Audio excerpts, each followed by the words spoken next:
This is S videos, जहां हर story एक नई दुनिया का दरवाजा खोलती है, जहां एंटरटेनमेंट मिलता है इमोशन से और हर वीडियो बनाती है एक यादगार सफर। Welcome to the world of creativity. Welcome to S videos. ये वीडियो सिर्फ एजुकेशन और एंटरटेनमेंट पर्पस के लिए बनाया गया है। वीडियो में इस्तेमाल की गई सारी मटेरियल्स, इमेजेस और ऑडियो उनके रिस्पेक्टिव ओनर्स के अधिकार में हैं। हम किसी भी कॉपीराइटेड कंटेंट को क्लेम नहीं करते। बैटल अरीना का माहौल गर्म था। हजारों छात्र दर्शक धीरिया में बैठे चिल्ला रहे थे। मैदान के बीचों बीच 3 लोग खड़े थे, रिया, जोरावर और हमारा प्यारा और बोर हुआ रुद्र। उनके सामने एक विशालकाय पिंजरा था, जिसका दरवाजा धीरे धीरे ऊपर उठ रहा था। अंधेरे पिंजरे से 2 खूंखार बैंगनी रंग की आंखें चमक रही थीं। बाहर निकला एक आत्मा भक्षक भेड़िया। ये भेड़िया एक हाथी जितना बड़ा था। उसकी त्वचा पर काले और बैंगनी रंग की लपटें निकल रही थीं। इसकी खासियत ये थी कि ये मांस नहीं बल्कि जादुई ऊर्जा खाता था। जोरावर ने अपनी लाल जाकेट ठीक की और आगे बढ़ा। पीछे हटो तुम दोनों, जोरावर ने घमंड से कहा। इस पिल्ले को तो मैं अकेले ही संभाल लूंगा, ये मेरे लिए वार्म अप है। जोरावर ने अपने दोनों हाथों में आग के गोले बनाए। ले मजा चख, अग्नि बाण। जोरावर ने पूरी ताकत से आग का एक बड़ा गोला भेड़िए पर फेंका। भीड़ चिल्लाई, वाह क्या हमला है। आग का गोला भेड़िए से टकराया, लेकिन भेड़िए को चोट लगने की बजाय उसने अपना बड़ा सा मुंह खोला और उस आग के गोले को निगल लिया। गप। भेड़िए ने डकार ली। उसके शरीर की चमक और बढ़ गई। उसे जोरावर की आग मसालेदार चिकन जैसी लगी। जोरावर की आंखें फटी रह गई। क्या इसने मेरी आग खा ली? भेड़िया अब और भी तेजी से जोरावर की तरफ दौड़ा। जोरावर घबरा गया। वो पीछे मुड़कर भागा। मम्मी, ये तो चीटिंग है, ये आग खाता है। भेड़िए ने जोरावर को दौड़ा लिया। जोरावर पूरे मैदान में गोल गोल भाग रहा था और भेड़िया उसके पीछे था। भेड़िए ने जोरावर की पैंट का पिछला हिस्सा अपने दांतों से पकड़ लिया और उसे फाड़ दिया। चर्र। पूरा स्टेडियम हंसने लगा। जोरावर की इज्जत का फालूदा बन गया था। अब रिया की बारी थी। रिया ने जोरावर को बचाने के लिए अपनी तलवार निकाली। रुद्र, तुम वहीं छुपे रहना, रिया चिल्लाई। रिया ने भेड़िए का रास्ता रोका। बर्फ की जंजीरें। रिया ने अपनी तलवार जमीन पर मारी। जमीन से बर्फ की जंजीरें निकली और उन्होंने भेड़िए के पैरों को जकड़ लिया। भेड़िया रुका। उसने रिया को देखा। उसे रिया की ऊर्जा यानी एनर्जी बहुत स्वादिष्ट लग रही थी, ठंडी कुल्फी जैसी। भेड़िए ने जोर लगाया। कड़क। बर्फ की जंजीरें टूट गईं। भेड़िया एक ही छलांग में रिया के ठीक सामने आ गया। उसने अपना पंजा उठाया। रिया के पास बचने का कोई रास्ता नहीं था। रुद्र, जो अखाड़े के कोने में खड़ा होकर अपनी नाखून देख रहा था, उसने ये देखा। उफ, अगर रिया को चोट लगी तो मुझे क्लास में नोट्स कौन देगा? रुद्र ने गहरी सांस ली। भेड़िए का पंजा रिया के चेहरे से बस कुछ इंच दूर था। ठीक उसी पल रुद्र ने अपनी हत्यारी ऊर्जा का एक बहुत ही छोटा सा कतरा यानी 0.01% छोड़ा। ये ऊर्जा किसी को दिखाई नहीं दी, ये सिर्फ एक एहसास था। उस भेड़िए के दिमाग में अचानक एक ही छवि बनी, साक्षात मृत्यु। भेड़िए को लगा कि रिया के पीछे कोई ऐसा दानव खड़ा है जो पूरे ब्रह्मांड को निगल सकता है। भेड़िए का दिल 1 सेकंड के लिए रुक गया। वो हवा में ही जम गया, फ्रीज। उसका पंजा रिया के चेहरे को छूने ही वाला था कि वो वहीं रुक गया।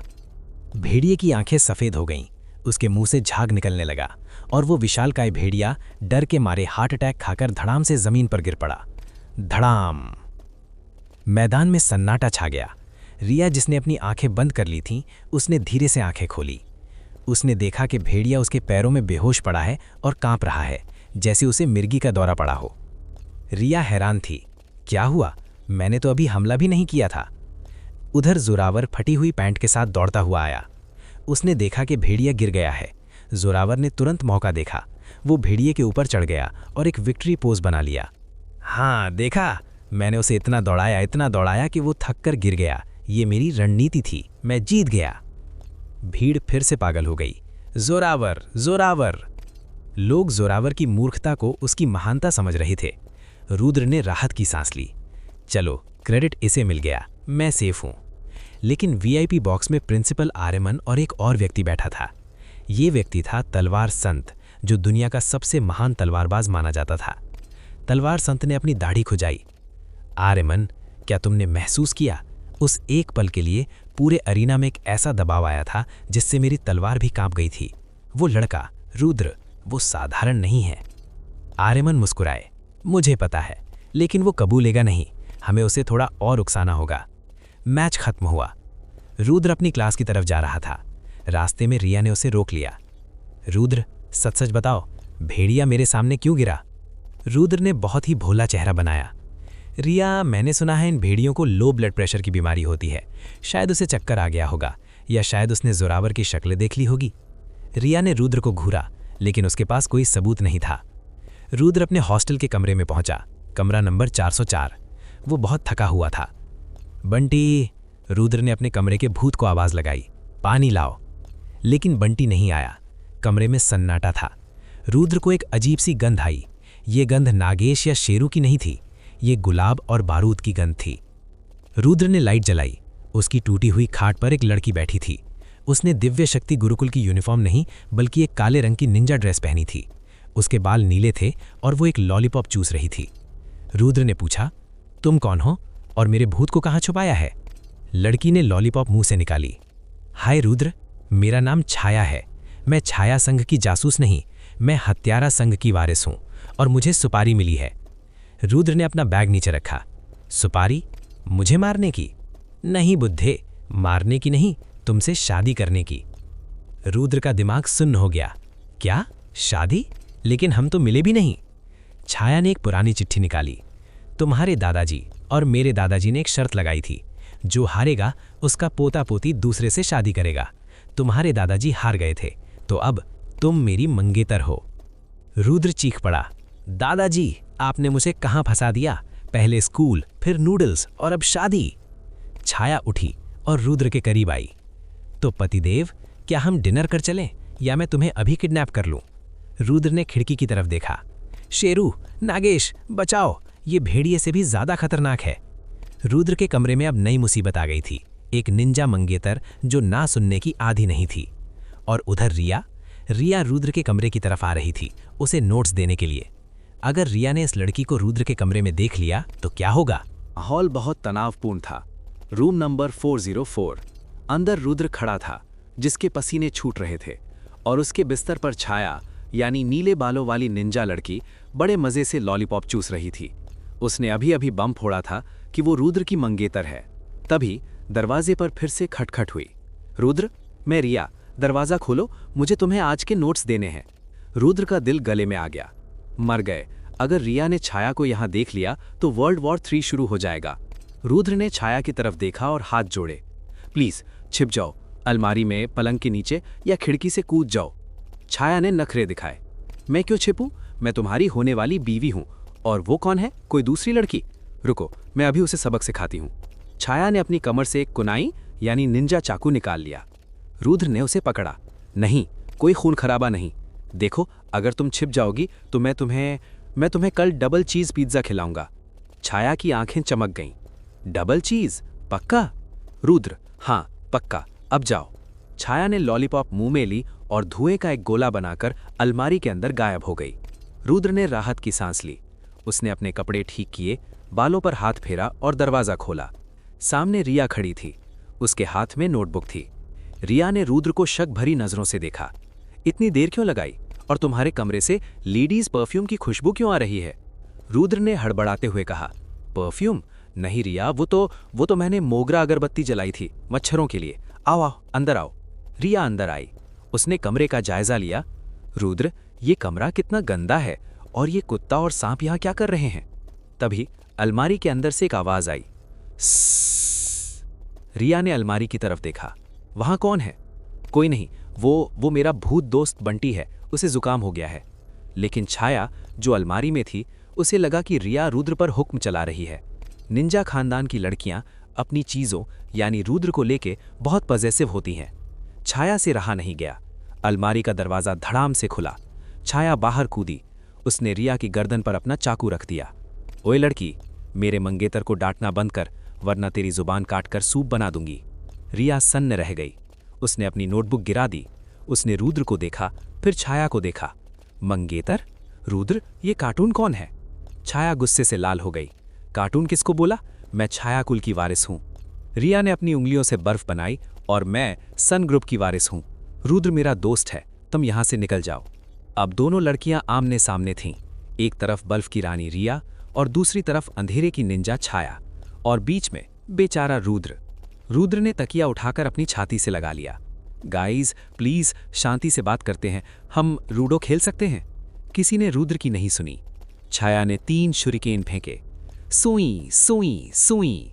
रिया ने हवा में बर्फ की दीवार बनाई। कड़क। सितारे बर्फ में धंस गए। रिया ने पलटवार किया। उसने अपने हाथों से बर्फ के तीखे तीर छोड़े। छाया ने एक धुएं का बम फोड़ा और गायब हो गई। अगले ही पल वो रिया के पीछे थी। पीकाबू। छाया ने किक मारी। रिया ने झुककर उसे डॉज किया। पूरा कमरा युद्ध का मैदान बन गया था। रुद्र का पानी का मटका फूट गया। उसकी कुर्सी टूट गई। कोने में दुबक्का नागेश पॉपकॉर्न खा रहा था, जो पता नहीं कहां से लाया था। नागेश ने शेरू से कहा, कुत्ते भाई 10 रुपए की शर्त, नीले बालों वाली जीतेगी। शेरू, नहीं मैं रिया के साथ हूं, वो अमीर है, बिस्किट अच्छे देगी। रुद्र देख रहा था कि उसका कमरा बर्बाद हो रहा है। मेरी खाट, मेरा तकिया, मेरा नूडल्स का डिब्बा। जब छाया का एक बार रुद्र के सीक्रेट नूडल स्टैश की तरफ बढ़ा तो रुद्र का सब्र टूट गया। रुद्र ने मन में कहा, बहुत हुआ। इससे पहले कि वो दोनों एक दूसरे को जान से मारे, रुद्र ने अपनी जगह बैठे बैठे अपनी उंगली जमीन पर टैप की। टप। एक अदृश्य गुरुत्वाकर्षण तरंग पूरे कमरे में फैल गई। अचानक रिया और छाया को लगा जैसे उनके पैरों में चुंबक लग गया हो। वे दोनों धड़ाम से जमीन पर गिर पड़ी। उनका हिलना डुलना बंद हो गया। रुद्र ने तुरंत एक्टिंग शुरू की। वो भी जमीन पर लेट गया। हाय राम, ये क्या हुआ? भूकंप, हम सब गिर गए। रिया ने उठने की कोशिश की, लेकिन उसका शरीर भारी हो गया था। ये क्या है? मैं हिल नहीं पा रही, रिया ने कहा। छाया भी संघर्ष कर रही थी। ये कमरे का श्राप है, मैंने सुना था रूम 404 शापित है। रुद्र ने, जो कि सिर्फ नाटक कर रहा था, कांपती आवाज में कहा, मैंने कहा था ना, बंटी भूत को जुकाम है, ये उसी का जादू है। अब प्लीज लड़ना बंद करो, वरना ये भूत हम सबको खा जाएगा। तभी हॉस्टल के स्पीकर पर एक भारी आवाज गूंजी। ये हॉस्टल की वार्डन मैडम हिडिंबा की आवाज थी, जो एक राक्षसी थी। रूम 404, इतना शोर क्यों हो रहा है? अगर 1 मिनट में लाइट बंद करके नहीं सोए तो मैं ऊपर आ रही हूं, और मुझे रात के नाश्ते में ताजे बच्चे पसंद हैं। मैडम हिडिंबा की आवाज सुनकर रिया और छाया दोनों का गुस्सा ठंडा पड़ गया। हिडिंबा पूरे स्कूल की सबसे डरावनी टीचर थीं। रिया ने लड़खड़ाते हुए अपना सामान उठाया। रुद्र, ये बात यहीं खत्म नहीं हुई, कल क्लास में मिलते हैं। रिया ने छाया को एक और घूरनी दी, डेथ स्टेयर, और चली गई। छाया भी उठी। उसने रुद्र को एक फ्लाइंग किस दी। बाय डार्लिंग, मैं छत पर सो रही हूं, अगर डर लगे तो बुला लेना। छाया भी खिड़की से कूदकर गायब हो गई। रुद्र ने दरवाजा बंद किया और जमीन पर पसर गया। बच गया, आज तो जान ही निकल गई थी। रुद्र ने अपने टूटे हुए कमरे को देखा। बंटी, सब ठीक कर देना। कोने से भूत बंटी रोते हुए निकला।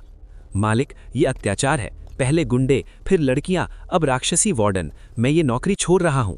अगली सुबह दिव्य शक्ति गुरुकुल में हथियार चुनने का दिन था। सभी नए छात्रों को शस्त्रागार ले जाया गया। वहां हजारों तरह के जादुई हथियार रखे थे, तलवारें, भाले, धनुष, गदा। नियम यह था कि छात्र हथियार नहीं चुनता, हथियार छात्र को चुनता है। विक्रम आगे बढ़ा। एक सुनहरे भाले ने चमक कर उसे चुन लिया। हाँ, गोल्ड। विक्रम खुश हो गया। रिया को एक बर्फ का कोड़ा मिला। जोरावर को आग की कुल्हाड़ी मिली। अब रुद्र की बारी थी। रुद्र बीच में खड़ा हुआ। वो चाहता था कि कोई छोटा सा चाकू या डंडा उसे चुन ले, ताकि उसे भारी हथियार ना उठाना पड़े। लेकिन जैसे ही रुद्र ने अपनी ऊर्जा छोड़ी, शस्त्रागार के सारे हथियार कांपने लगे। तलवारें म्यान में खड़खड़ाने लगीं, भाले झुकने लगे। ऐसा लग रहा था जैसे सारे हथियार रुद्र के सामने नतमस्तक हो रहे हैं और कह रहे हैं, मालिक मुझे उठा लो। प्रिंसिपल आर्यमन और आचार्य क्रूर ये देख रहे थे। आचार्य क्रूर ने कहा, यह असंभव है, सारे हथियार इसे क्यों चुन रहे हैं? रुद्र ने देखा कि ये तो मुसीबत हो जाएगी। अगर उसने सबसे अच्छा हथियार ले लिया तो सबकी नज़र उस पर होगी। रुद्र की नज़र कोने में पड़े एक टूटे हुए जंग लगे लोहे के डंडे पर पड़ी, जो शायद कबाड़ था। रुद्र ने अपनी मानसिक शक्ति से बाकी हथियारों को डराया, दूर रहो मुझसे। और फिर वो दौड़कर उस जंग लगे डंडे के पास गया और उसे उठा लिया। वाह, मुझे ये मिल गया, ये कितना प्राचीन लग रहा है। रुद्र ने एक्टिंग की। सब छात्र हंसने लगे। जंग लगा सरिया, ये इसका हथियार है, इसे तो कबाड़ी वाला भी नहीं लेगा। लेकिन किसी को नहीं पता था कि रुद्र के हाथ लगाते ही उस जंग लगे सरिये के अंदर की आत्मा जाग गई थी। ये कोई आम सरिया नहीं था, ये सुदर्शन चक्र का एक भूला हुआ टुकड़ा था जिसने अपना रूप बदल रखा था। और अब रुद्र के पास दुनिया का सबसे खतरनाक हथियार था जो दिखने में एक कबाड़ था। लेकिन तभी स्कूल का अलार्म बजा। हूं हूं हूं। आसमान में एक विशालकाय उड़न तश्तरी जैसी चीज दिखाई दी। ये दानव अकादमी का जहाज था। वे फ्रेंडली मैच के लिए नहीं आए थे, वे युद्ध का ऐलान करने आए थे। और जहाज के सबसे ऊपर खड़ा था नागेश का बड़ा भाई। क्या रुद्र अपने जंग लगे सरिये से दानवों का सामना करेगा? और नागेश अपने भाई को देखकर किसका साथ देगा? दिव्य शक्ति गुरुकुल के शस्त्रागार के ऊपर आसमान काला पड़ चुका था। बादलों को चीरते हुए एक विशालकाय जहाज जो हड्डियों और काले लोहे से बना लग रहा था, धीरे धीरे नीचे उतर रहा था। ये दानव अकेडमी, डीमन अकेडमी का युद्धक विमान था। उस जहाज के इंजन से निकल रही गर्म हवा ने नीचे खड़े छात्रों को पीछे धकेल दिया। धूल का एक बड़ा गुबार उठा। रुद्र ने अपनी नाक पर हाथ रखा। उफ, ये दानव लोग कभी नहा धोकर क्यों नहीं आते? इतनी धूल और प्रदूषण। जहाज का मुख्य द्वार एक भारी आवाज के साथ खुला। उसमें से लाल रंग की रोशनी निकली। सीढ़ियों से सबसे पहले दानव सैनिक उतरे। वे 8-8 फीट लंबे थे। उनके शरीर पर सल्ख थे और हाथों में बड़े बड़े गदा और कुल्हाड़ियां थीं। और उनके पीछे एक पालकी में बैठकर उनका लीडर नीचे आया। वो एक युवक था, लेकिन उसकी आभा किसी राजा जैसी थी। उसका रंग हल्का नीला था, आंखें सांप जैसी पीली थीं और उसके माथे पर एक छोटा सा काला सींग था। ये तक्षक था, दानव अकेडमी का सबसे शक्तिशाली छात्र और नागेश का बड़ा भाई। तक्षक ने पालकी से पैर बाहर रखा और जमीन पर एक जोरदार लात मारी। जमीन में दरार पड़ गई। उसने चारों तरफ देखा और गरजती हुई आवाज में कहा, तो ये है इंसानों का सबसे बड़ा स्कूल। ये तो मेरे बाथरूम से भी छोटा है। गुरुकुल के छात्र गुस्से से भर गए। प्रिंसिपल आर्यमन आगे आए। वे हवा में तैरते हुए तक्षक के सामने पहुंचे। तक्षक, आर्यमन ने शांत आवाज में कहा, बिना निमंत्रण के किसी के घर आना शिष्टाचार नहीं होता। तुम यहां क्यों आए हो? तक्षक हंसा। उसकी हंसी में अहंकार था। शिष्टाचार कमजोरों के लिए होता है बुड्ढे। मैं यहां 2 चीजें लेने आया हूं। पहली, हमारे खानदान का भगौड़ा और गद्दार मेरा छोटा भाई नागेश, और दूसरी, इस स्कूल की तबाही।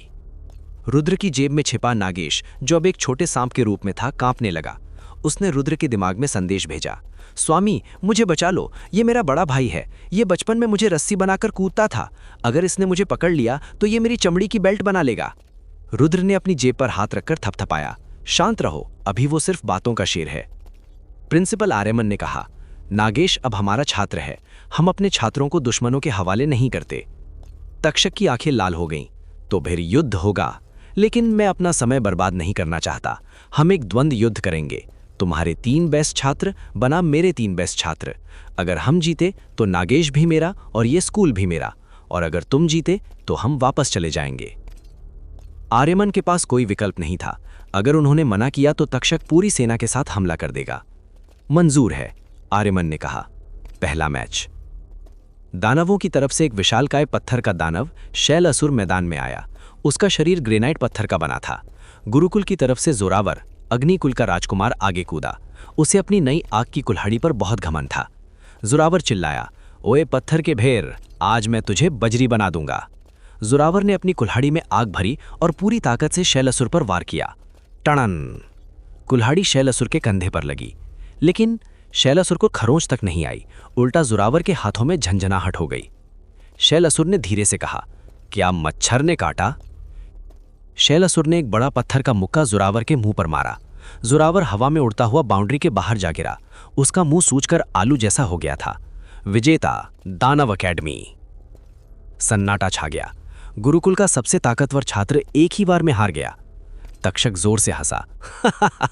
यही है तुम्हारी ताकत, शर्म आनी चाहिए। दूसरा मैच। अब गुरुकुल की इज्जत दांव पर थी। रिया आगे बढ़ी। उसके हाथ में उसका बर्फ का कोड़ा था। दानवों की तरफ से एक छाया डायन आई जो हवा में उड़ सकती थी। रिया ने बहुत अच्छी लड़ाई लड़ी। उसने बर्फ के तूफान से डायन को घेर लिया, लेकिन वो डायन बहुत चालाक थी। उसने रिया की परछाई पर हमला किया, जिससे रिया को चोट लगने लगी।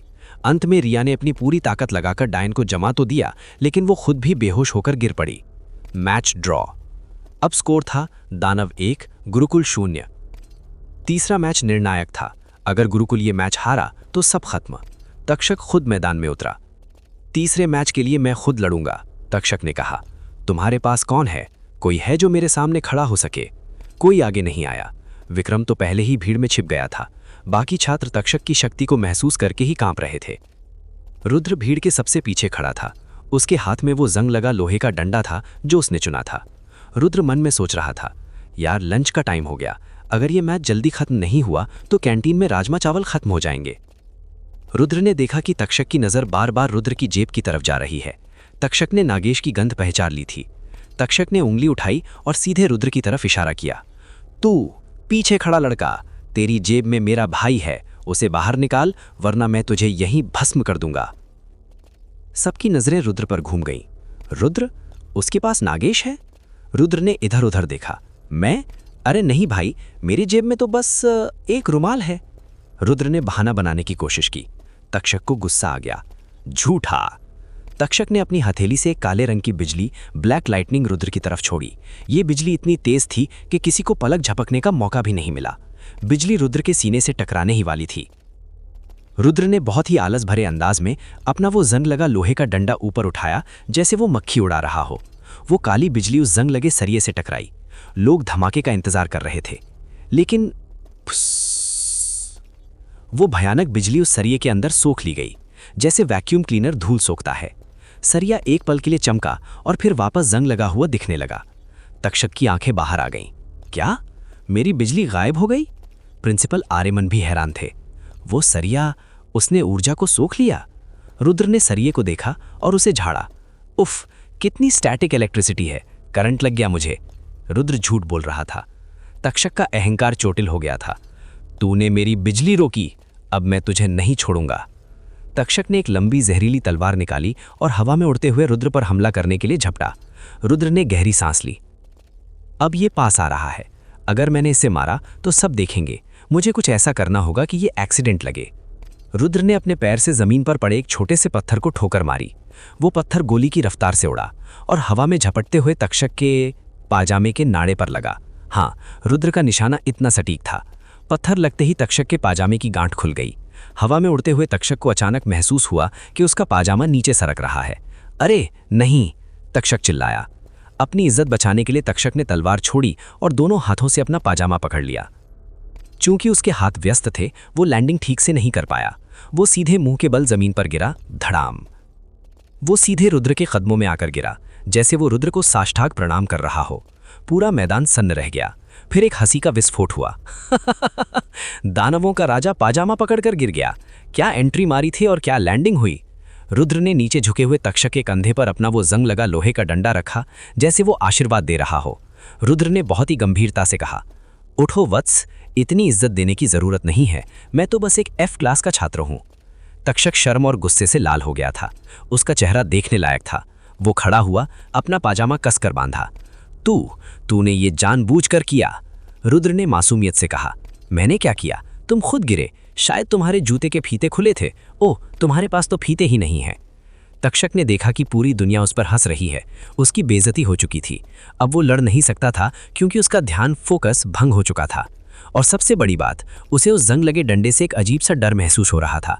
जब वो डंडा उसके कंधे पर था तो तक्षक की सारी दानवी शक्ति दब गई थी। तक्षक ने पीछे हटते हुए कहा, आज मेरा दिन खराब है। सितारों की दशा ठीक नहीं है। मैं जा रहा हूं, लेकिन याद रखना रुद्र, नागेश मेरा है। मैं वापस आऊंगा। तक्षक अपने सैनिकों के साथ वापस जहाज में भागा। जहाज तुरंत उड़ गया, जैसे वो अपनी जान बचाकर भाग रहे हों। विजेता रुद्र, तकनीकी रूप से। छात्र रुद्र को कंधों पर उठाने के लिए दौड़े। रुद्र, पाजामा किलर रुद्र। रुद्र भीड़ से बचने के लिए भागा। अरे मुझे छोड़ो, मुझे कैंटीन जाना है। शाम को रुद्र अपने रूम 404 में बैठा था। नागेश, जो अब इंसान के रूप में था, रुद्र के पैर दबा रहा था। स्वामी, आप महान हैं, आपने मेरे भाई का पाजामा खोल दिया। ये कहानी मैं अपने आने वाली 7 पीढ़ियों को सुनाऊंगा। रुद्र ने नूडल्स खाते हुए कहा, नागेश, अगर तुमने ये कहानी किसी को सुनाई तो मैं तुम्हारी गांठ बांधकर फुटबॉल खेलूंगा, समझ गए? तभी रुद्र के दरवाजे पर एक गुप्त पत्र सरक कर आया। ये पत्र न तो स्कूल का था, न छाया संघ का। इस पर एक अजीब सा निशान बना था, एक खुली हुई आंख। पत्र में लिखा था, रुद्र, तुमने तक्षक को हराया ये अच्छा था, लेकिन तुमने जिस सुदर्शन चक्र के टुकड़े तुम्हारे डंडे का इस्तेमाल किया, उसकी तरंगे हमने पकड़ ली हैं। हम आ रहे हैं उसे लेने। संरक्षक, द गार्डियंस। रुद्र ने पत्र पढ़ा और डंडे को देखा जो कोने में पड़ा था। यार, ये कबाड़ का टुकड़ा भी मुसीबत है। क्या मैं शांति से एक दिन भी नहीं जी सकता? रुद्र को नहीं पता था कि संरक्षक कौन है, वे देवता थे या राक्षस, लेकिन एक बात तय थी, रुद्र की साधारण जिंदगी अब और भी असाधारण होने वाली थी। क्या रुद्र अपने जादुई डंडे को बचा पाएगा, और संरक्षक कौन है?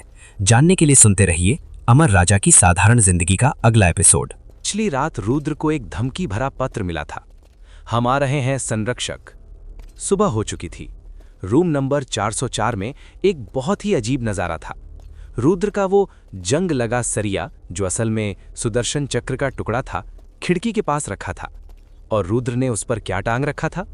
अपनी गीली जुराबें यानी सॉक्स। जी हां, दुनिया का सबसे विनाशकारी हथियार इस वक्त रुद्र के मोजे सुखाने के काम आ रहा था। नागेश यानी सांप ने डरते हुए कहा, स्वामी, ये प्राचीन हथियार है, देवताओं का अंश है, इस पर जुराबें सुखाना क्या ये पाप नहीं है? रुद्र ने ब्रश करते हुए कहा, पाप तब लगेगा जब मैं गीले मोजे पहनकर क्लास में जाऊंगा और बदबू आएगी। ये सरिया गर्म रहता है, मोजे जल्दी सूखते हैं, चुपचाप बैठो। तभी पूरे गुरुकुल में एक सायरन बजा, सावधान, वीआईपी आगमन, वीआईपी आगमन। आसमान से 3 सुनहरे रथ यानी चैरियट्स नीचे उतरे। इन रथों को सफेद घोड़े नहीं बल्कि हवा में तैरते हुए शेर खींच रहे थे। रथों से 3 लोग उतरे। उन्होंने सफेद और सुनहरे वस्त्र पहने थे। उनके शरीरों से इतनी तेज रोशनी निकल रही थी कि छात्रों को अपनी आंखों पर काला चश्मा लगाना पड़ा। ये थे त्रिदेव संरक्षक, द 3 गार्डियंस। इनका काम था दुनिया में अवैध और खतरनाक हथियारों को जब्त करना। इनके लीडर का नाम था सत्यवान। वो बहुत ही गंभीर और नियमों का पक्का था। प्रिंसिपल आर्यमन ने उनका स्वागत किया। स्वागत है संरक्षक, आज कैसे आना हुआ? सत्यवान ने अपनी चमकती हुई आंखें घुमाई। आर्यमन, हमारे ऊर्जा स्कैनर ने बताया है कि इस स्कूल में एक निषिद्ध हथियार सक्रिय हुआ है, एक ऐसी ऊर्जा जो देवताओं को भी नष्ट कर सकती है। हमें वो हथियार चाहिए। आर्यमन ने कहा, यहां हजारों हथियार हैं, आप कैसे ढूंढेंगे? सत्यवान ने कहा, हम हर छात्र के हथियार की जांच करेंगे, अभी इसी वक्त। सीन शस्त्रागार का मैदान, वेपन इंस्पेक्शन। सभी छात्रों को लाइन में खड़ा कर दिया गया। सबके हाथों में उनके हथियार थे। विक्रम अपनी बारी का इंतजार कर रहा था। उसने अपने सुनहरे भाले को कपड़े से चमकाया। देखना, विक्रम ने चिराग से कहा, संरक्षक मेरे भाले को देखकर दंग रह जाएंगे, शायद मुझे अपनी टीम में ले लें। सत्यवान विक्रम के पास आए। उन्होंने भाले को छू कर देखा। साधारण सोना है, काम चलाऊ है, ठीक है, आगे बढ़ो। विक्रम का मुंह लटक गया। साधारण? ये 24 कैरेट है। रिया की बारी आई। सत्यवान ने उसके बर्फ के कोड़े को देखा। हिम नागिन की हड्डी से बना है, अच्छा हथियार है, लेकिन वो नहीं है जिसे हम ढूंढ रहे हैं। अब लाइन के अंत में रुद्र खड़ा था। उसके हाथ में वो जंग लगा टेढ़ा मेढ़ा लोहे का सरिया था। और मजे की बात यह थी कि रुद्र ने जल्दी में अपनी एक जुराब अभी भी उसकर लटकी छोड़ दी थी। सत्यवान रुद्र के पास पहुंचे। जैसे ही वे करीब आए, उनका ऊर्जा मीटर तेजी से बीप करने लगा। Beep beep beep. सत्यवान की आंखें सिकुड़ गईं। उन्होंने रुद्र को देखा, फिर उस जंग लगे सरिये को देखा और फिर उस पर लटकी हुई जुराब को देखा, जिस पर छोटा भीम बना हुआ था। सत्यवान ने कड़क आवाज में पूछा, छात्र, ये क्या है? रुद्र ने बहुत ही मासूमियत से कहा, जी सर, ये मेरा हथियार है और ये मेरी जुराब है, सूख नहीं रही थी इसलिए साथ ले आया। सत्यवान को गुस्सा आया। मैं जुराब की बात नहीं कर रहा, ये लोहे का टुकड़ा, मीटर इसे खतरनाक बता रहा है, मुझे ये दे दो। रुद्र ने मन में उस सरिये से बात की। सुनो जंग बहादुर, अगर तुम इनके हाथ में गए तो ये तुम्हें पिघला देंगे, इसलिए अपनी सारी शक्ति छिपा लो, एकदम कबाड़ बन जाओ। सरिये ने मानसिक रूप से जवाब दिया, मालिक, अगर आपने आज डिनर में मुझे लोहे की कीले खाने को दी तो ही मैं चुप रहूंगा। रुद्र, डील पक्की। रुद्र ने सरिया सत्यवान की तरफ बढ़ा दिया। लीजिए सर, चेक कर लीजिए, लेकिन ध्यान से, इसमें जंग लगा है, टिटनेस हो सकता है। सत्यवान ने हंसते हुए कहा, देवताओं को टिटनेस नहीं होता बालक। सत्यवान ने उस सरिये को पकड़ा। जैसे ही सत्यवान ने उसे अपने हाथ में लिया, रुद्र ने सरिये का वजन यानी वेट सील हटा दिया। अचानक वो सरिया जो रुद्र के हाथ में पंख जैसा हल्का था, सत्यवान के हाथ में 10 लाख किलो का हो गया। धड़ाम, सरिया सीधा जमीन पर गिरा और अपने साथ सत्यवान को भी नीचे ले गया।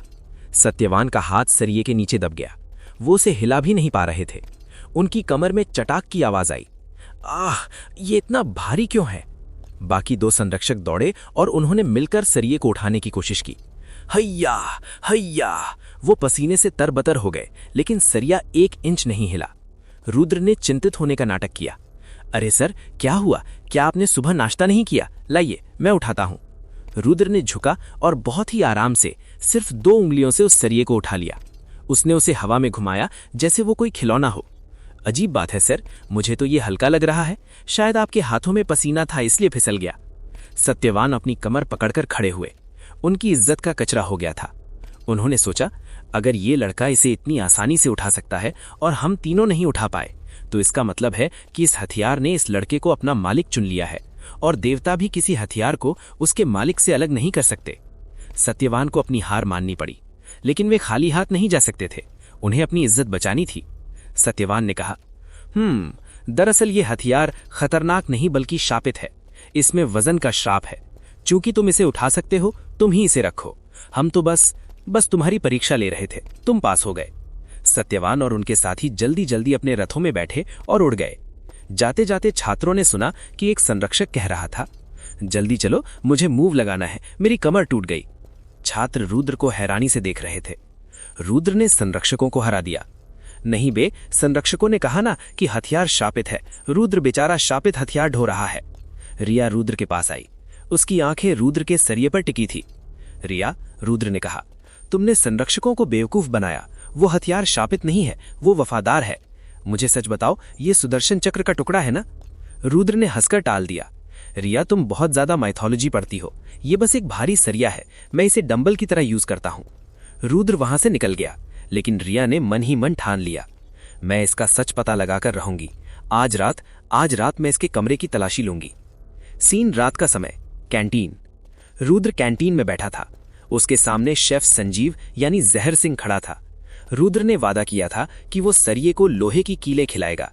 रुद्र ने शेफ से कहा, भैया 1 प्लेट फ्राइड राइस और साइड में आधा किलो लोहे की कीलें फ्राई करके देना। शेफ संजीव, जो पहले से ही डरा हुआ था, ने कांपते हुए कहा, कीलें लोहे की? रुद्र, हाँ, डॉक्टर ने आयरन की कमी बताई है, जल्दी लाओ। रुद्र ने कीलें अपनी जेब में डाली जहां सरिया रखा था। अंदर से आवाज आई, कचर पचर, खाने की आवाज। सरिया खुश था, लेकिन तभी कैंटीन की टीवी स्क्रीन पर ब्रेकिंग न्यूज आई। अलर्ट, दुनिया की सबसे खतरनाक जेल पाताल कारागार टूट गई है। एक खूंखार कैदी भाग निकला है। स्क्रीन पर उस कैदी की फोटो आई। वो एक बूढ़ा आदमी था जिसकी दाढ़ी में आग जल रही थी और आंखें पागलपन से भरी थीं। न्यूज एंकर ने कहा, इस कैदी का नाम है विनाशक और इसका लक्ष्य है दिव्य शक्ति गुरुकुल का सबसे नया और ताकतवर छात्र। रुद्र ने टीवी देखा और अपना सिर मेज पर पटक दिया। सबसे नया और ताकतवर मतलब मैं? फिर से? शेरू ने कहा, मालिक, ये विनाशक, ये वही है जिसने 50 साल पहले आधी दुनिया जला दी थी। अगर ये आ रहा है तो हमें सीरियस होना पड़ेगा। रुद्र ने गहरी सांस ली। लगता है अब जुराबे सुखाने का समय खत्म हो गया। अब इस सरिये को खून चखना पड़ेगा। क्या विनाशक गुरुकुल को तबाह कर देगा? और रिया रुद्र के कमरे की तलाशी में क्या ढूंढेगी? कहीं उसे रुद्र के छिपाए हुए नूडल्स न मिल जाए। जानने के लिए सुनते रहिए अमर राजा की साधारण जिंदगी का अगला एपिसोड। रात के 1 बज रहे थे। दिव्य शक्ति गुरुकुल गहरी नींद में था, लेकिन गर्ल्स हॉस्टल के एक कमरे में रिया जाग रही थी। उसने काले रंग के कपड़े पहने थे और चेहरे पर नकाब लगा रखा था। रिया ने मन में ठान लिया था, आज मैं रुद्र का सच जानकर रहूंगी। वो जंग लगा सरिया साधारण नहीं हो सकता।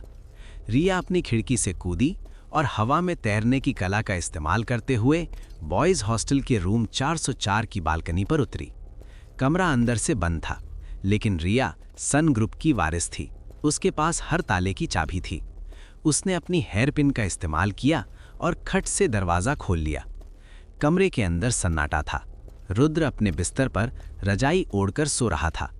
रिया ने अपनी टॉर्च जलाई, धीमी रोशनी पर। उसने देखा कि फर्श पर शेरू कुत्ता सो रहा है और उसके मुंह से लार टपक रही है। पास में ही नागेश यानी सांप एक गोल जलेबी की तरह कुंडली मारकर सोया था। रिया की नज़र उस कोने पर गई जहां रुद्र ने अपना हथियार रखा था, और जो उसने देखा उससे उसकी आंखें फटी की फटी रह गईं। वो जंग लगा सरिया हवा में तैर रहा था और उसके सामने एक कटोरी रखी थी जिसमें लोहे की कीलें थीं। सरिया अपनी नोक से एक एक कील उठा रहा था और उसे कचर पचर करके खा रहा था। जैसे कोई इंसान फ्रेंच फ्राइज खाता है। लोहे को चबाने की आवाज़ साफ आ रही थी। रिया ने मुंह पर हाथ रख लिया। हे भगवान, ये सरिया जिंदा है, ये लोहा खा रहा है। रिया ने एक कदम पीछे लिया। गलती से उसका पैर नागेश की पूंछ पर पड़ गया। नागेश नींद में चिल्लाया, आह मेरी पूंछ, किसने कुचला, मैं उसे डस लूंगा। रुद्र की नींद खुल गई।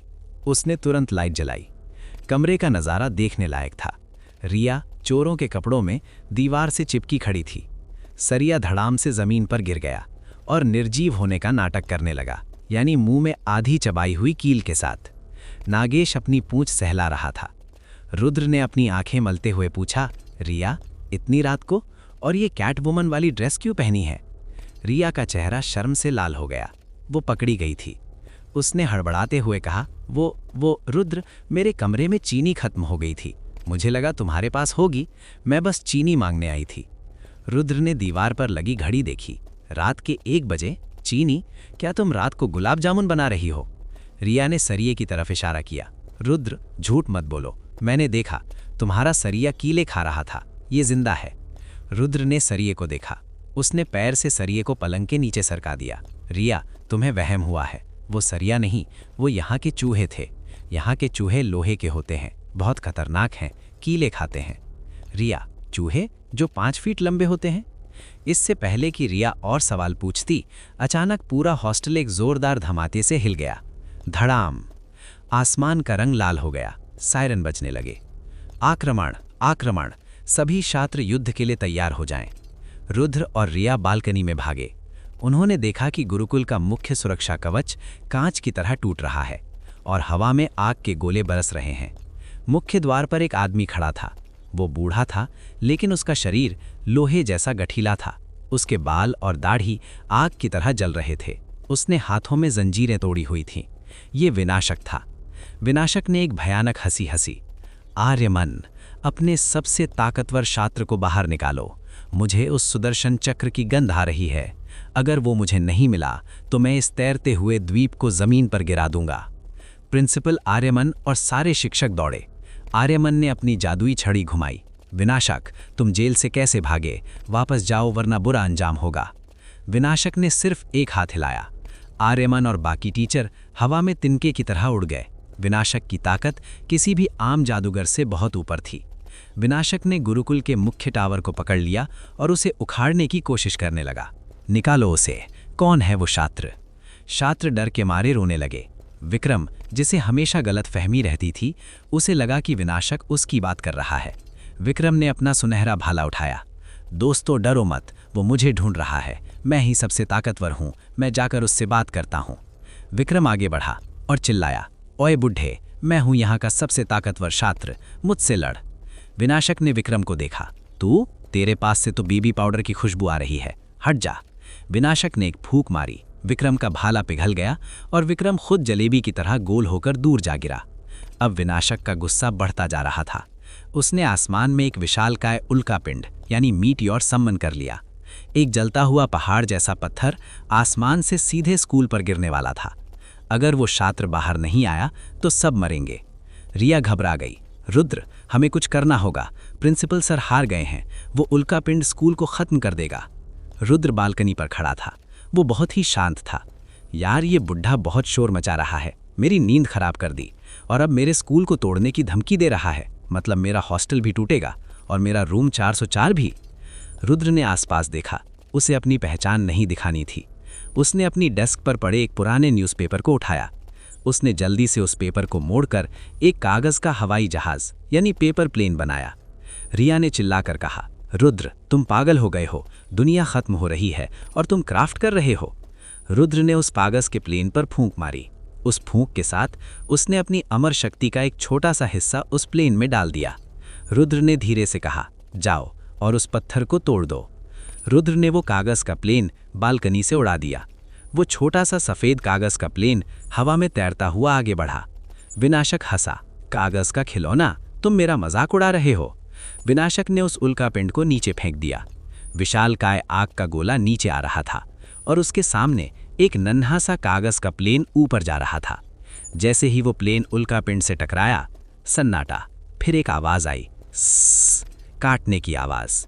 उस कागज़ के प्लेन ने जैसे चाकू मक्खन को काटता है, उस विशालकाय उल्कापिंड को बीच से 2 हिस्सों में चीर दिया।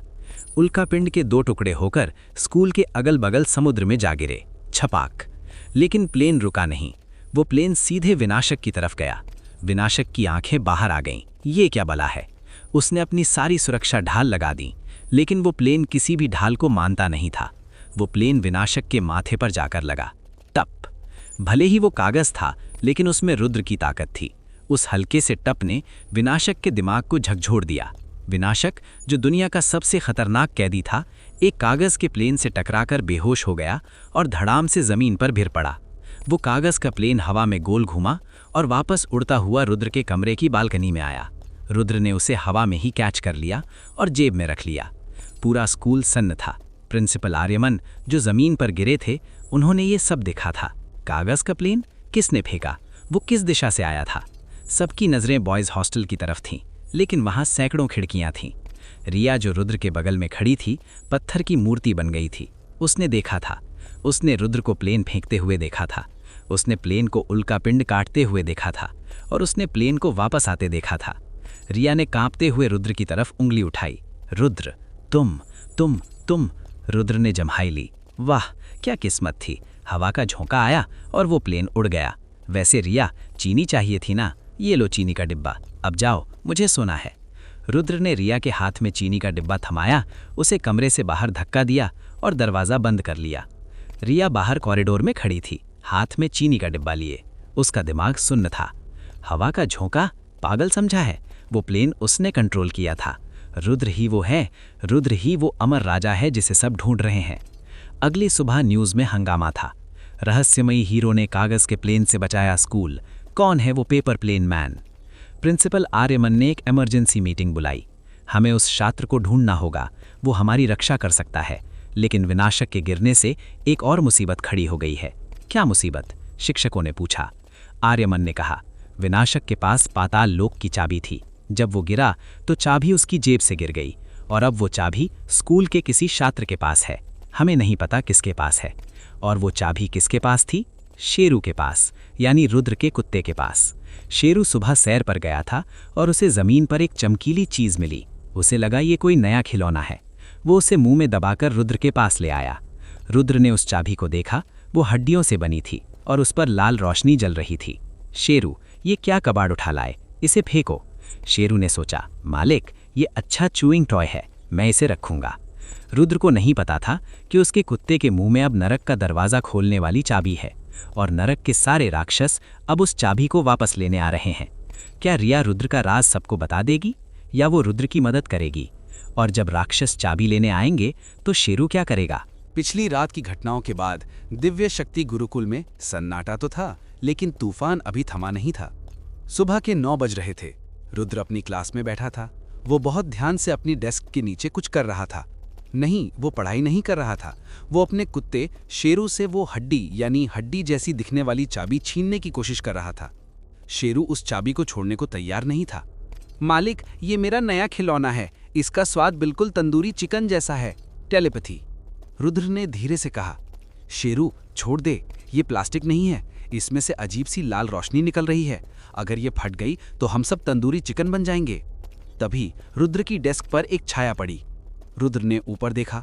सामने रिया खड़ी थी। उसके हाथ क्रॉस थे और वो रुद्र को ऐसे घूर रही थी जैसे सीबीआई ऑफिसर किसी अपराधी को घूरता है। रिया ने कहा, रुद्र, क्लास के बाद मुझे तुमसे मिलना है, छत पर, अकेले। पूरी क्लास ने ओ की आवाज निकाली। विक्रम पीछे से चिल्लाया, रुद्र, तुमने रिया को क्या बोला? माफी मांग अभी। रुद्र ने विक्रम को अनदेखा किया और रिया से कहा, छत पर, धूप बहुत होगी, क्या हम कैंटीन में मिल सकते हैं? रिया, नहीं, छत पर, अभी। रिया मुड़कर चली गई। रुद्र ने अपना सिर मेज पर रख दिया। यार, ये लड़की मानती क्यों नहीं? अब मुझे कौन सा बहाना बनाना पड़ेगा। सीन, स्कूल की छत। हवा तेज चल रही थी। रिया रेलिंग के पास खड़ी थी। रुद्र धीरे धीरे वहां पहुंचा। शेरू उसके पीछे पीछे था। मुंह में अभी भी वो चाबी दबी थी। रिया ने मुड़कर सीधा सवाल दागा, रुद्र, कल रात वो कागज का प्लेन तुमने फेंका था, मैंने अपनी आंखों से देखा। और मैंने ये भी देखा कि तुमने उस सोल ईटर वुल्फ को सिर्फ घूर कर बेहोश कर दिया था। तुम F क्लास के छात्र नहीं हो, तुम कौन हो? रुद्र ने एक गहरी सांस ली। अब झूठ बोलना मुश्किल था। रुद्र ने कहा, रिया, तुम बहुत ज्यादा जासूसी उपन्यास पढ़ती हो। वो प्लेन, दरअसल वो एक ड्रोन था, कागज के शेप वाला ड्रोन। अमेज़ॉन पर मिलता है, 500 रुपए का। मैंने रिमोट से उड़ाया था। रिया ने रुद्र के करीब आकर उसकी आंखों में देखा। झूठ। और वो भेड़िया? रुद्र ने कहा, वो भेड़िया, उसे मैंने नहीं, मेरी मोज़ों की बदबू ने बेहोश किया था। मैंने 2 दिन से जुराबें नहीं बदली थी। रिया को गुस्सा आ गया। रुद्र, सीरियस हो जाओ। मैं जानती हूं तुम्हारे पास बहुत शक्ति है, तुम इसे क्यों छुपा रहे हो? तभी शेरू के मुंह में दबी उस पाताल की चाबी ने चमकना शुरू कर दिया। शेरू ने गलती से उस चाबी पर थोड़ा ज्यादा जोर से काट लिया था। क्रैक! चाबी एक्टिवेट हो गई। अचानक छत के बीचों बीच हवा में एक लाल रंग का छेद, पोर्टल खुलने लगा। ये पाताल लोक का दरवाजा था। रिया की आंखें फैल गईं। रुद्र, ये क्या है? तुम्हारे कुत्ते के मुंह में क्या है? रुद्र ने सोचा, धत तेरी की, शेरू ने नरक का दरवाजा खोल दिया। उस लाल छेद में से एक लाल हाथ बाहर निकला। ये एक छोटे राक्षस यानी इम्प का हाथ था जो बाहर आने की कोशिश कर रहा था। रिया ने अपनी तलवार निकाली। राक्षस, रुद्र पीछे हटो। रुद्र ने देखा कि बात बिगड़ रही है। रुद्र दौड़कर उस पोर्टल के पास गया। उसने उस बाहर निकलते हुए राक्षस के हाथ को पकड़ा और उसे वापस अंदर ढकेल दिया। अंदर जा भाई, अभी लंच टाइम नहीं हुआ है। राक्षस ने अंदर से चिल्लाया, अरे छोड़, मुझे बाहर जाना है। रुद्र ने पोर्टल पर एक जोरदार लात मारी। धड़ाम! रुद्र की लात में इतनी शक्ति थी कि वो पोर्टल जबरदस्ती बंद हो गया। हवा में बस थोड़ा सा धुआं रह गया। रुद्र ने शेरू के मुंह से वो चाबी छीनी और अपनी जेब में डाल ली। फिर वो रिया की तरफ पलटा और मुस्कुराया। रिया हक्की बक्की खड़ी थी। रुद्र, तुमने अभी एक पोर्टल को लात मारकर बंद कर दिया? लात मारकर? रुद्र ने पसीना पोंछा। पोर्टल? नहीं रिया, ये तो मेरा नया 3D प्रोजेक्टर है। मैं चेक कर रहा था। देखो कितना रियल लगता है ना? टेक्नोलॉजी कितनी आगे बढ़ गई है। रिया, प्रोजेक्टर से हाथ बाहर नहीं निकलते और वो हाथ तुम्हें गालियां दे रहा था। हाँ, वो इंटरैक्टिव मूवी थी, लेटेस्ट वर्जन। तुम समझ नहीं रही हो। रिया अब पूरी तरह यकीन कर चुकी थी कि रुद्र उसे पागल बना रहा है। ठीक है रुद्र, मान लो ये प्रोजेक्टर था, लेकिन अगर स्कूल पर कभी मुसीबत आई तो मैं देखूंगी कि तुम्हारा ये प्रोजेक्टर कैसे बचाता है। रिया वहां से चली गई, लेकिन जाते जाते उसके चेहरे पर एक हल्की सी मुस्कान थी। उसे रुद्र का राज जानने में मजा आने लगा था। रुद्र ने राहत की सांस ली। बच गया, लेकिन ये चाबी, ये बहुत खतरनाक है। रुद्र ने अपनी जेब से चाबी निकाली।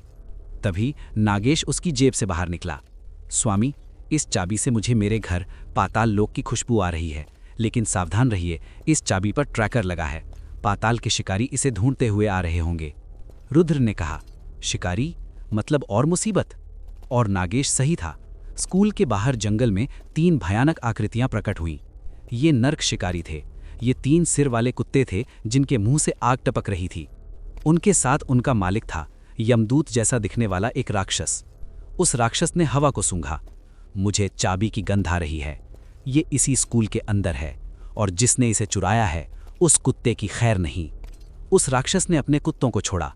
जाओ, उस चाबी को लाओ और जो रास्ते में आए उसे चीर दो। स्कूल में अलार्म नहीं बजा क्योंकि ये शिकारी छाया में छिपकर चलते थे। वे सीधे हॉस्टल की तरफ बढ़ रहे थे। रुद्र अपने रूम 404 में वापस आया। उसने चाबी को एक डिब्बे में बंद करके उस पर हनुमान चालीसा की एक किताब रख दी ताकि सील हो जाए। शेरू, अगर तूने फिर इसे छुआ तो मैं तुझे गंजा कर दूंगा, रुद्र ने धमकी दी। तभी रुद्र के कमरे की खिड़की पर खटखट हुई।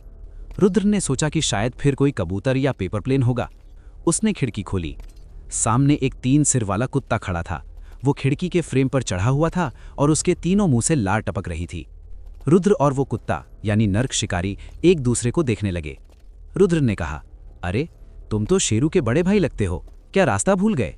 कुत्ता गुर्राया और रुद्र पर छलांग लगाने के लिए तैयार हुआ, लेकिन तभी कमरे के अंदर से शेरू यानी रुद्र का कुत्ता बाहर निकला। शेरू ने उस 3 सिर वाले कुत्ते को देखा। शेरू ने बहुत ही स्टाइल में अपना चश्मा, जो उसने कहीं से जुगाड़ लिया था, पहना और कहा, भौंका, ओए 3 थोबड़े वाले, ये मेरा इलाका है, यहाँ सिर्फ एक ही डॉन है और वो मैं हूँ। निकल ले, वरना मालिक तुझे पालतू बना लेंगे। रुद्र ने खिड़की बंद करने की कोशिश की। सॉरी दोस्त, यहाँ पेट्स अलाउड नहीं है, वार्डन डांटेंगी। लेकिन वो नर्क शिकारी कुत्ता खिड़की तोड़कर अंदर कूद गया। अब रूम 404 में रुद्र, शेरू, नागेश, एक भूत बंटी और एक 3 सिर वाला राक्षस कुत्ता। पार्टी शुरू होने वाली थी क्या रुद्र इस 3 सिर वाले कुत्ते को भगा पाएगा बिना शोर मचाए, या फिर वार्डन हिडिंबा ऊपर आ जाएगी? स्थिति बहुत नाजुक थी। रूम 404 के अंदर एक नरक शिकारी हेल हाउंड खड़ा था। ये एक भयानक कुत्ता था जिसके 3 सिर थे, आंखें अंगारे जैसी लाल थीं और मुंह से लावा टपक रहा था। और उसके सामने खड़े थे रुद्र, जो बस सोना चाहता था, शेरू जो अपनी डॉनगिरी दिखा रहा था, नागेश जो उस कुत्ते को नाश्ता समझ रहा था, और बंटी भूत जो डर के मारे पंखे पर उल्टा लटका था। कुत्ते ने अपने कीनों मुंह खोले और एक जोरदार दहाड़ मारने की कोशिश की। अगर वो दहाड़ता तो पूरा हॉस्टल जाग जाता और वार्डन हिडिंबा ऊपर आ जाती। रुद्र ने तुरंत प्रतिक्रिया दी। उसने अपनी उंगली होठों पर रखी और फुसफुसाया, शांति मंत्र, म्यूट मोड। रुद्र ने एक बैंगनी रंग का घेरा पूरे कमरे के चारों तरफ बना दिया। अगले ही पल कमरे की सारी आवाज गायब हो गई। कुत्ता पूरी ताकत से चिल्लाया, लेकिन कोई आवाज नहीं आई, जैसे टीवी का वॉल्यूम म्यूट कर दिया गया हो। कुत्ता हैरान होकर अपने गले को टटोलने लगा। रुद्र ने शेरू को इशारा किया, निपटाओ इसे, लेकिन फर्नीचर मत तोड़ना। शेरू कुत्ता रूप में अपनी आस्तीन ऊपर चढ़ाई। वो नरक शिकारी पर कूद पड़ा। ये लड़ाई देखने लायक थी। एक तरफ 3 सिर वाला विशाल राक्षस और दूसरी तरफ एक छोटा सा हरा कुत्ता। नरक शिकारी ने अपने दाएं सिर से आग उगली। शेरू ने झुककर आग को बचाया। वो आग सीधी जाकर रुद्र के नूडल्स के कप पर लगी। नूडल्स का पानी उबलने लगा।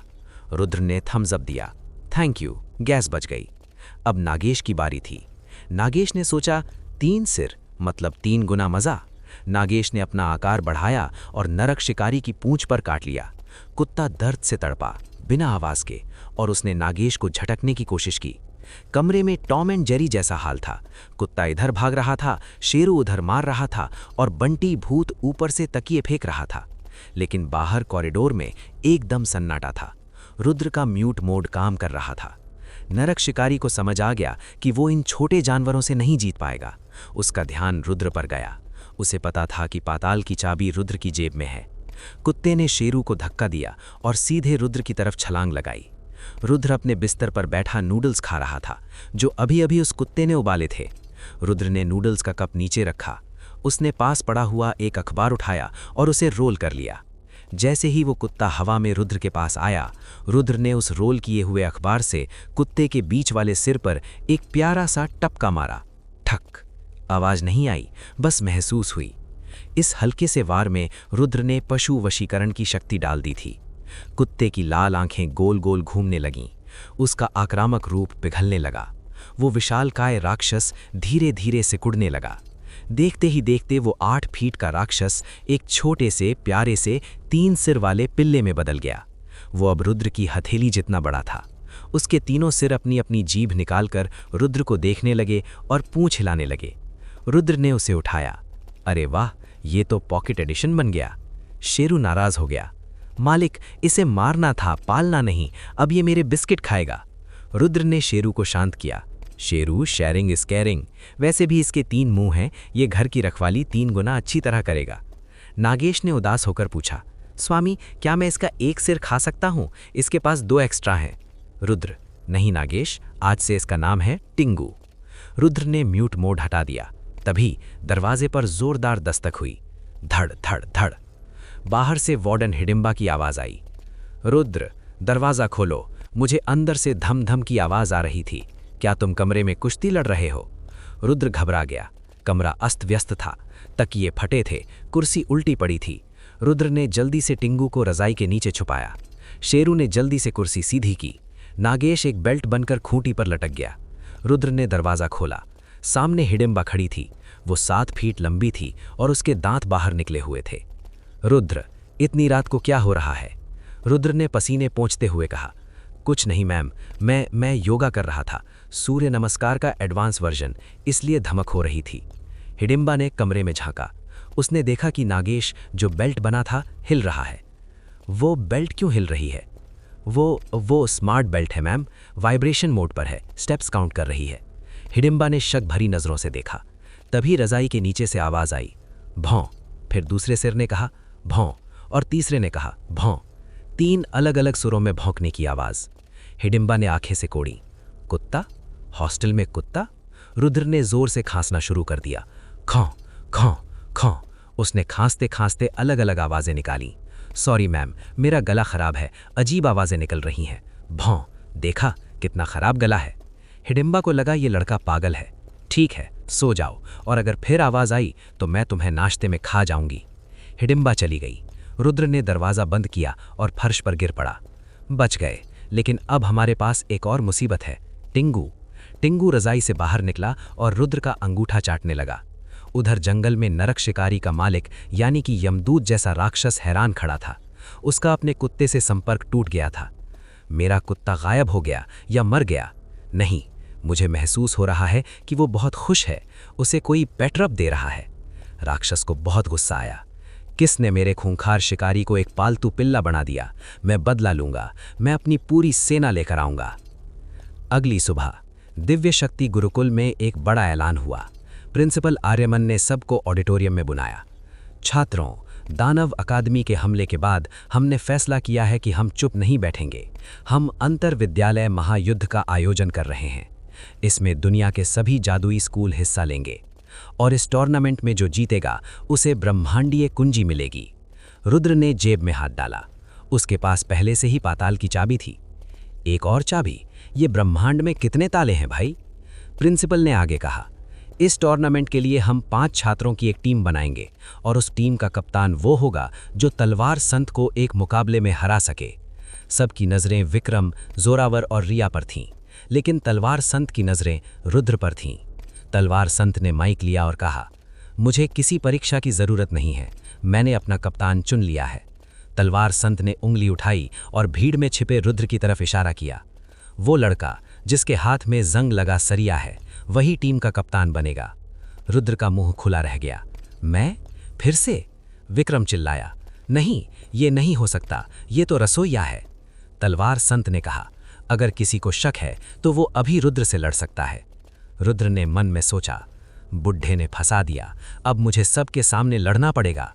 क्या रुद्र कप्तानी से बचने के लिए जानबूझकर हारने का नाटक करेगा या फिर विक्रम को एक बार फिर हवा में उड़ाएगा? दिव्य शक्ति गुरुकुल का ऑडिटोरियम खचाखच भरा था। मंच पर महान तलवार संत ने अभी अभी घोषणा की थी कि रुद्र, वो लड़का जिसके पास एक जंग लगा सरिया है, आगामी महायुद्ध में टीम का कप्तान होगा।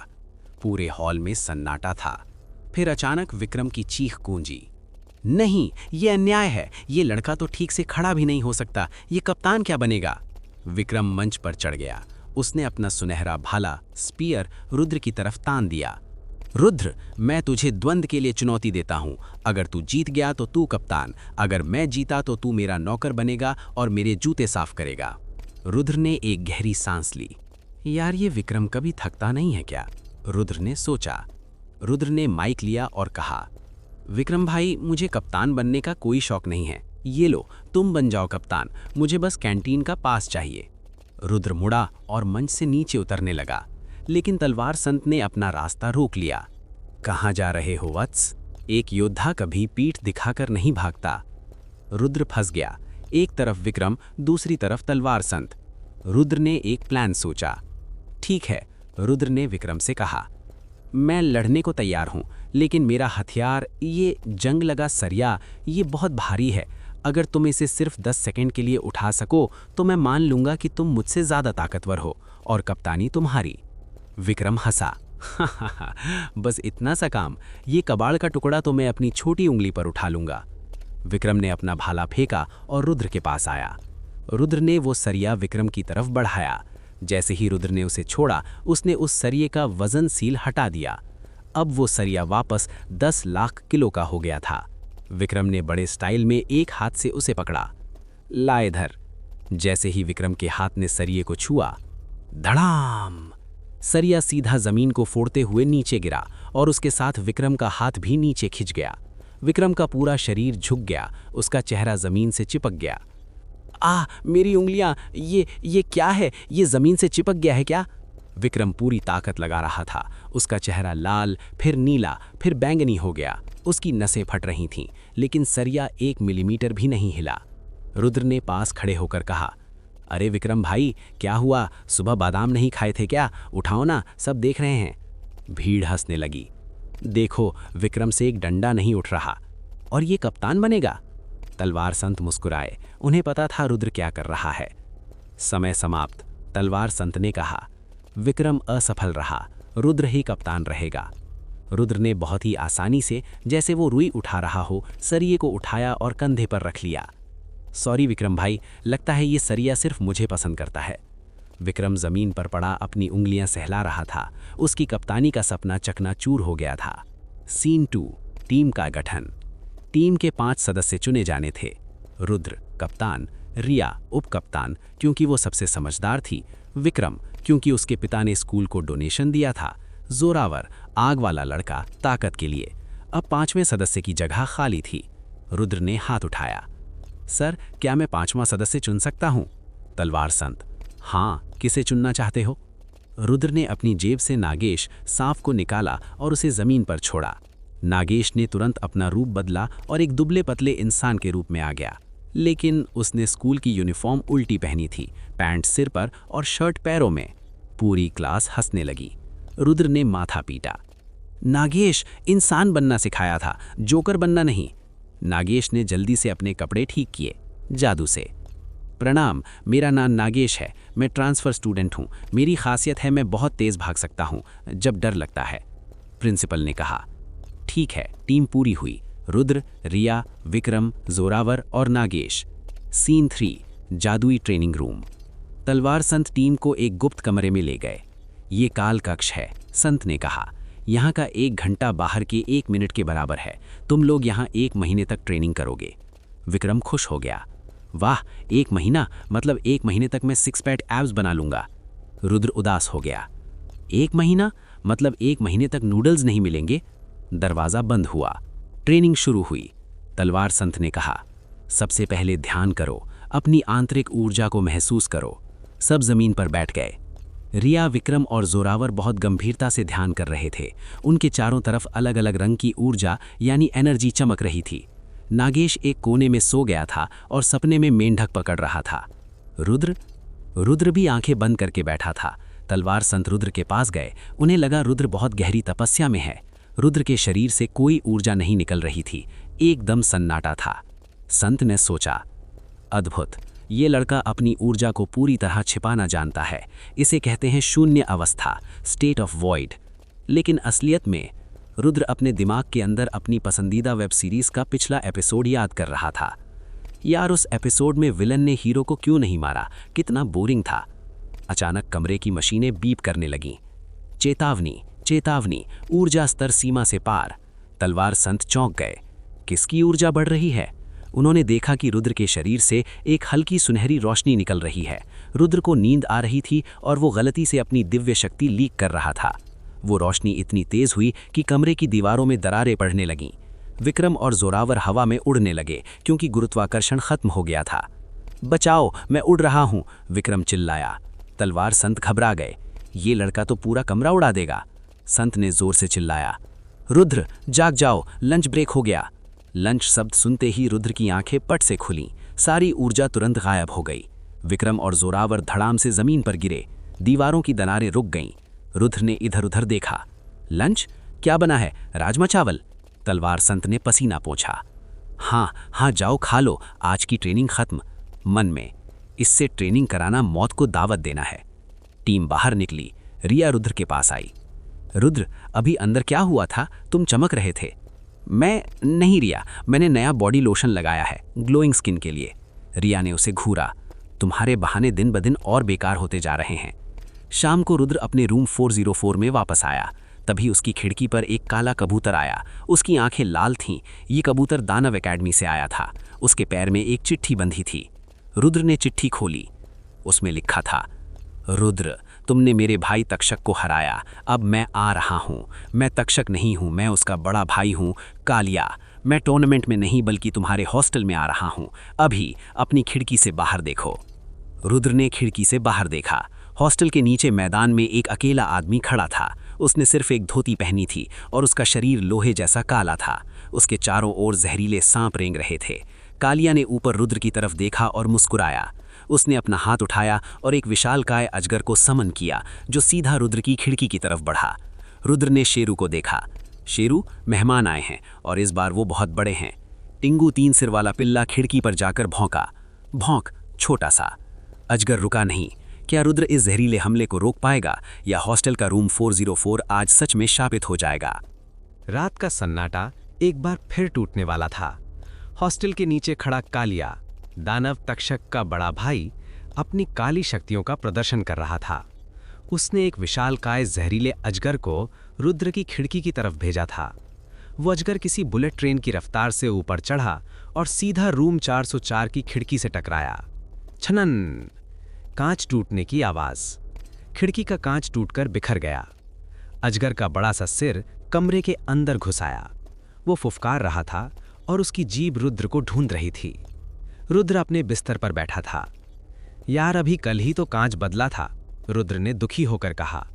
मेरी पॉकेट मनी सिर्फ खिड़की ठीक कराने में जा रही है। अजगर ने रुद्र पर हमला करने के लिए अपना मुंह खोला, लेकिन तभी नागेश, जो अभी इंसान के रूप में था, अजगर के सामने कूद गया। नागेश ने अपनी आंखें लाल कीं और अपनी शाही नाग भाषा में चिल्लाया, ओए रस्सी के टुकड़े, रुक जा, तुझे पता नहीं तू किसके कमरे में घुसा है। नागेश एक नाग राजकुमार था। उसकी आवाज में एक ऐसी फ्रीक्वेंसी थी जिसे सिर्फ सांप सुन सकते थे और उससे डरते थे। वो विशालकाय अजगर नागेश की आवाज सुनते ही हवा में जम गया। उसने नागेश की रॉयल आभा को पहचान लिया। अजगर की खूंखार आंखें अचानक डर से भर गईं। वो अजगर जो रुद्र को खाने आया था, अब भीगी बिल्ली बन गया। उसने अपना सिर झुकाया और नागेश के पैरों में लोटने लगा। नागेश ने अजगर के सिर पर एक थप्पड़ मारा। बदतमीज, बिना घंटी बजाए अंदर आता है, चल मुर्गा बन। चूंकि सांप मुर्गा नहीं बन सकता, वो अजगर बेचारा गोल गोल घूमकर एक कॉइल बनकर बैठ गया, जैसे मच्छर भगाने वाली अगरबत्ती हो। नीचे खड़ा कालिया ये सब देख रहा था। उसका मुंह खुला रह गया। क्या मेरा सबसे खतरनाक अजगर वहां पालतू जानवर की तरह बैठा है? ये कैसे हो सकता है? कालिया को गुस्सा आ गया। ठीक है, अगर जानवर काम नहीं आए तो मैं खुद जाऊंगा। कालिया ने हवा में छलांग लगाई और सीधे रुद्र की बैल्कनी पर लैंड किया। उसने काले रंग का कुर्ता पहना था और उसके हाथों से हरा धुआं निकल रहा था। रुद्र, मैं हूं विष पुरुष कालिया। मेरे शरीर में इतना जहर है कि मैं हवा को भी जहरीला बना सकता हूं। रुद्र में नाक सिकोड़ी। भाई, डिओड्रेंट लगा लिया करो, बहुत बदबू आ रही है। कालिया की बेइज्जती हो गई। बदबू? ये कालकूट जहर की महक है, अब मर। कालिया ने एक गहरी सांस ली और अपने मुंह से हरे रंग का एक बहुत घना जहरीला बादल, पॉइजन क्लाउड, रुद्र की तरफ फूंका। ये जहर इतना खतरनाक था कि अगर ये दीवार को छू जाए तो दीवार भी पिघल जाए। रुद्र हिलने की जगह वहीं बैठा रहा। उसने सोचा, कमरे में मच्छर बहुत हो गए थे, ये धुआं मच्छरों को मारने के काम आएगा। रुद्र ने प्राणायाम करने का नाटक किया। उसने एक लंबी सांस अंदर खींची। सू। रुद्र ने उस पूरे जहरीले बादल को अपने नाक से अंदर खींच लिया, जैसे कोई ताज़ी हवा ले रहा हो। पूरा कमरा साफ हो गया। सारा जहर रुद्र के फेफड़ों में चला गया। उसने उसे अंदर ही प्यूरिफाई किया और फिर मुंह से साफ हवा बाहर छोड़ी। आह, रिफ्रेशिंग। इसमें थोड़ा पुदीना फ्लेवर था क्या? कालिया की आंखें बाहर आ गईं। तूने मेरा जहर पी लिया और तुझे कुछ नहीं हुआ? तू इंसान है या वैक्यूम क्लीनर? रुद्र ने मुस्कुराते हुए कहा।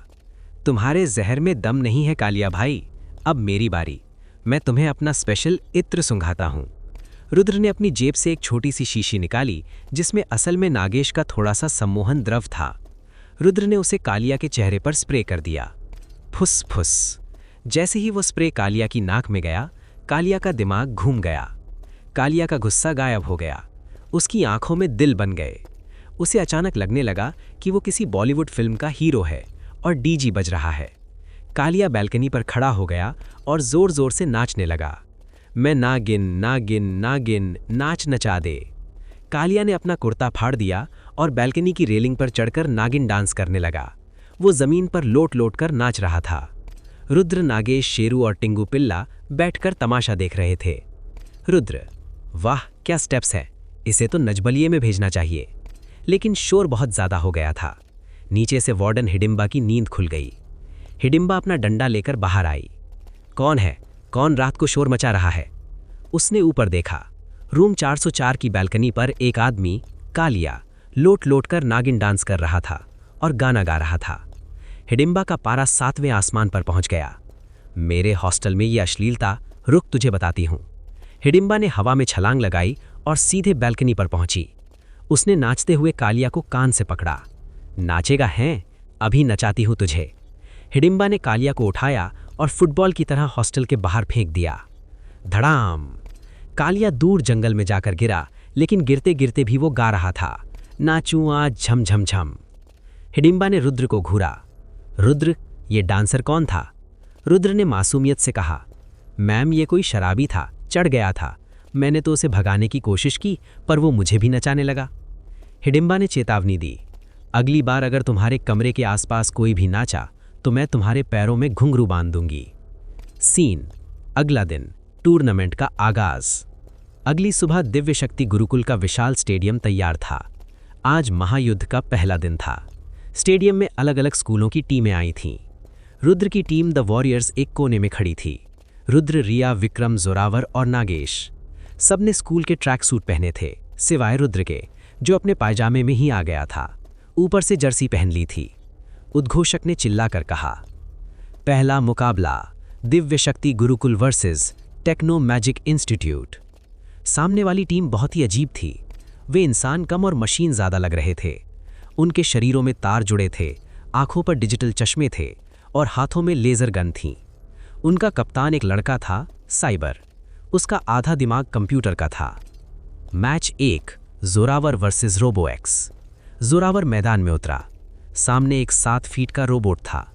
जोरावर हंसा, लोहे का डिब्बा, मैं इसे पिघला दूंगा। जोरावर ने आग का गोला फेंका।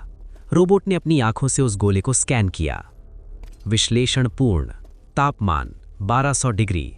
रक्षात्मक ढाल सक्रिय। रोबोट ने एक नीले रंग की फोर्स फील्ड बनाई। आग का गोला उससे टकराकर बुझ गया।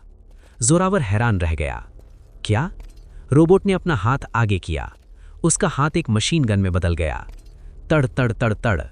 उसमें से गोलियां नहीं बल्कि रबर बुलेट्स निकलीं, जो बिजली से भरी थीं। जोरावर को बचने का मौका नहीं मिला। गोलियां उसे लगीं और उसे करंट लगने लगा। आह, उई, बचाओ! जोरावर पूरे मैदान में करंट खाकर नाचने लगा, बिल्कुल कल रात के कालिया की तरह। अंत में रोबोट ने एक लात मारी और जोरावर रिंग से बाहर गिर गया। विजेता Techno Magic Institute. Score 0-1। Rudra की टीम हार रही थी। रिया ने माथा पकड़ लिया। जोरावर बेवकूफ, बिना सोचे हमला करता है। अब दूसरा मैच था, विक्रम वर्सेस साइबर, कप्तान। विक्रम डरा हुआ था। रुद्र भाई, ये तो मशीनें हैं, मेरा भाला इन पर काम करेगा। रुद्र ने विक्रम के कान में एक राज की बात कही। विक्रम, मशीनें कितनी भी स्मार्ट हों, उन्हें एक चीज से हराया जा सकता है, पानी। विक्रम की आंखें चमक गईं। पानी? लेकिन मेरे पास पानी का जादू नहीं है।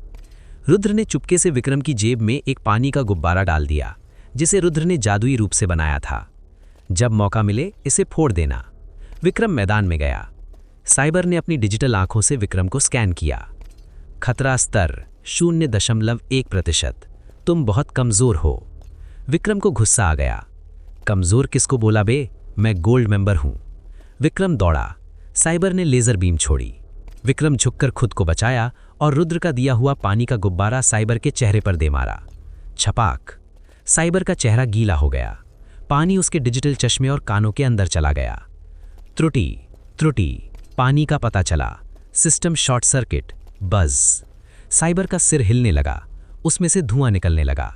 वो पागलों की तरह यहां वहां लेजर चलाने लगा और अंत में अपने ही टीम के रोबोट को उड़ा दिया। फिर वो धड़ाम से गिर गया। विजेता विक्रम।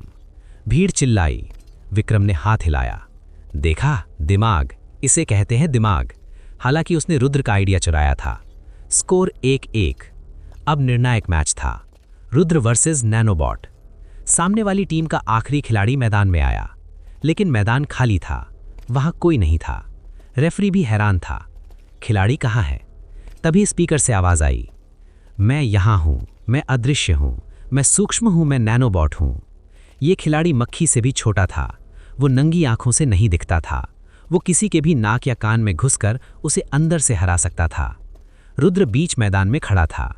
उसने इधर उधर देखा। अरे भाई, कहाँ हो? लुका छिपी खेल रहे हो क्या? नैनोबॉट रुद्र की तरफ बढ़ा। उसका प्लान था रुद्र के कान में घुसकर उसके बैलेंस सेंटर को खराब करना। रुद्र ने अचानक अपनी नाक सिकोड़ी। उसे एक बहुत ही हल्की सी इलेक्ट्रॉनिक गंध आई। रुद्र को एहसास हुआ कि कुछ बहुत छोटा उसकी तरफ आ रहा है। रुद्र ने अपनी जेब से अपना इलेक्ट्रिक मॉस्कीटो रैकेट निकाला जो वो हॉस्टल से लाया था। रुद्र ने अंदाजे से हवा में बल्ला घुमाया। चट चट चट, हवा में एक छोटी सी चिंगारी उठी और एक जला हुआ नन्हा रोबोट जमीन पर गिर गया। रुद्र ने उसे देखा।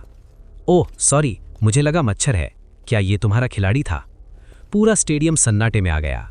टेक्नो टीम के कोच रोने लगे। हमारा करोड़ों का नैनोबॉट एक मच्छर वाले बल्ले से मार दिया। विजेता रुद्र और दिव्य शक्ति गुरुकुल। रुद्र ने बल्ला कंधे पर रखा। चलो टीम, जीत गए, अब समोसे खाने चलते हैं। लेकिन जीत का जश्न ज्यादा देर तक नहीं चला। जैसे ही मैच खत्म हुआ, आसमान का रंग फिर से बदलने लगा। इस बार काला नहीं, लाल। और स्टेडियम के बीचों बीच एक होलोग्राम प्रकट हुआ। स्टेडियम के ऊपर आसमान लाल हो चुका था। असुर सम्राट का होलोग्राम गायब हो गया, लेकिन उसकी धमकी हवा में गूंज रही थी। मैं प्रलय पक्षी ला रहा हूं। प्रिंसिपल आर्यमन ने तुरंत आपातकालीन घोषणा की। सभी छात्र ध्यान दें, ये ड्रिल नहीं है। एस क्लास बैरियर सक्रिय करो। फर्स्ट ईयर के छात्र बंकर में जाएं। पूरे गुरुकुल में भगदड़ मच गई। लेकिन रुद्र कैंटीन के शटर के सामने खड़ा था जो बंद हो चुका था। अरे यार, रुद्र ने शटर पीटा। युद्ध बाद में कर लेना, पहले समोसा तो दे दो। भूख के मारे मेरे पेट में चूहे कबड्डी खेल रहे हैं।